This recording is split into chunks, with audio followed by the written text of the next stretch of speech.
Go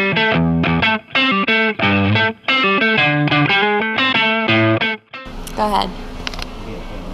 So we've got our Crucible board. We're filming here. They go in the milk crate that Dad was supposed to put the tools away in. I didn't do that. I asked you to. Oh. No, you said keep that handy. And then I said, never mind, I don't need it anymore. You can Did put you the get tools this on back. film?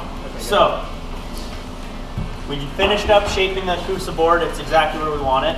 And now we're just going to fill in these little areas with plywood because it's a lot cheaper than the Crucible board. And it's now where you can't see it anyway. So, we're just shaping the plywood. Then the floor will be done.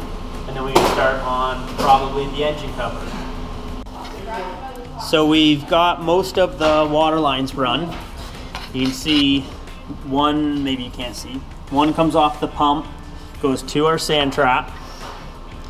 Then it splits off for the intercooler and for the heat exchanger. After the heat exchanger, it goes through the exhaust from underneath and then out the boat. The intercooler comes to and from the intercooler, then tees back in with the out water. The only lines left are going to be the coolant lines. The reservoir is going to get mounted over here, and the fuel cap will be mounted over there. And that little area will be kind of all the things you need to get at, but will be accessible with the full engine cover down. Big unboxing, the Minijet steering kit. Wow. Really tightens these up for packaging because they go all over the world.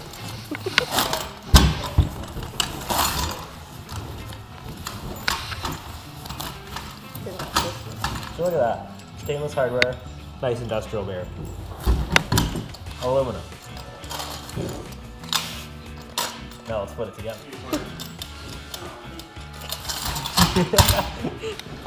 Oh, that'll be funny. It'll be funny. Ow! That'll be funny too. Oh, I actually was sliver. Oh, It's on video. Jamie, you owe me.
Nice.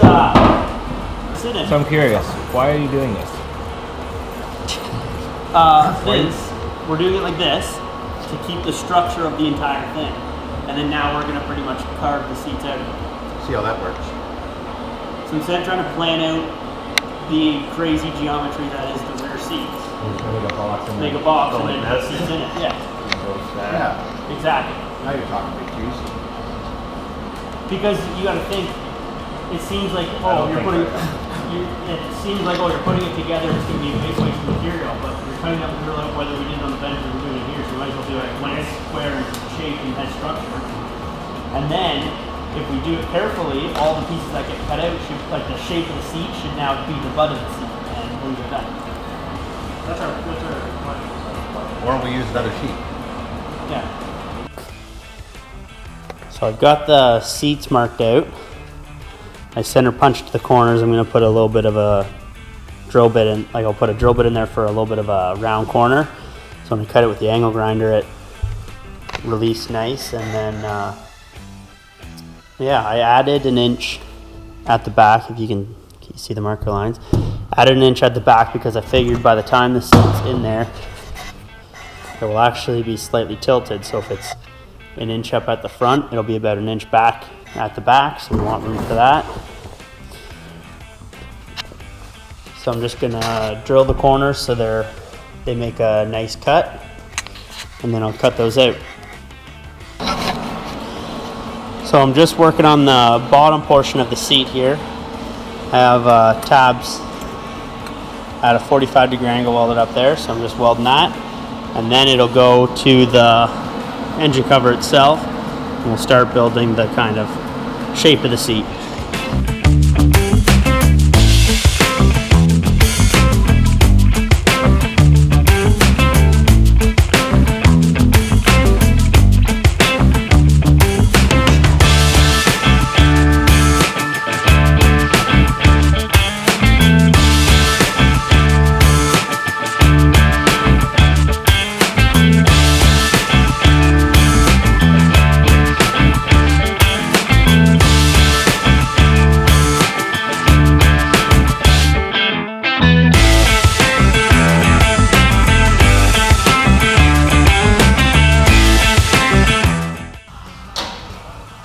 So we got the seats pretty much made.